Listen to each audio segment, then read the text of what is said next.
Hi guys, this is your demo for your chocolate mousse that you're making this week. Okay, just the usual health and safety rules. Just check that. Yep, I'm not going to talk you through that one. Mise en place, getting ready to cook. Make sure that you collect your equipment and your ingredients that you need. Now, your equipment's not listed on your recipe, but you can refer back to this, and I will be doing it alongside you as well. And your ingredients. Obviously, you'll have the recipe with the ingredients on. Okay, first thing you want to do is measure your water and your gelatin into your bowl. Make sure you're really careful the way you sprinkle your gelatin over the top of your water. You don't want it to clump up. Leave that to sit on your bench. Next thing you're going to do is put your cream and your chocolate into your bowl. Make sure you've got a moderately decent sized glass bowl because you're going to put it over the saucepan of gently boiling water, which you'll already have on, and because you want to melt that chocolate and cream together. Pop it over your saucepan. Now, with your saucepan, you want it really gently boiling, only tiny little bubbles on the bottom of it. You don't want to heat it up too fast, or you're going to end up burning and seizing your chocolate. While your chocolate's sitting on the saucepan and gently melting, you're going to put your fruit into your saucepan. Now, I've used mango and raspberries because I only had half the amount of raspberries in the freezer.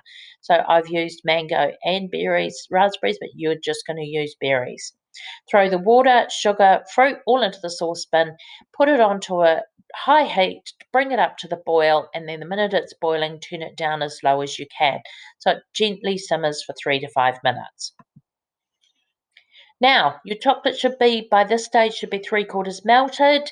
Give it a really good stir. Take it off the heat. Give it a really good stir until you've got a beautiful, smooth mixture and the chocolate and the cream is all emulsified. Now, pop your gelatin into the microwave for about 10 seconds, and that'll make it quite liquid. And then add that and carefully stir that into your chocolate.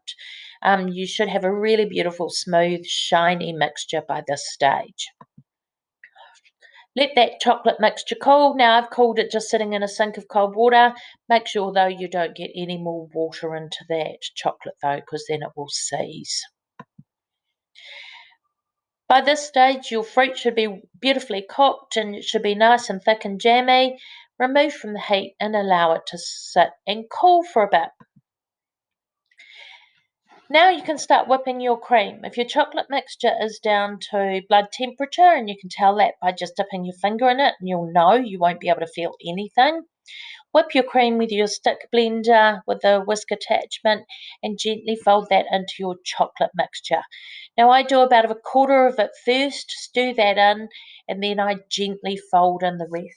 Make sure you hang on to all of the air that's in that cream because you want your mousse to be light and fluffy. Pour into the molds and it can go into the fridge overnight. Now you're going to have it sitting on the white trays and you're going to be able to wrap that in Glad wrap. And that will just keep it from tainting with any of the flavours that are in the fridge. Last thing you need to do is blend your fruit coulis with your metal chopper blade of your stick blender. Put it through a sieve. I've put it through a really, really fine sieve, so it took out all the seeds, but you might not need to do that. But allow it to cool a little bit more, cover and refrigerate that.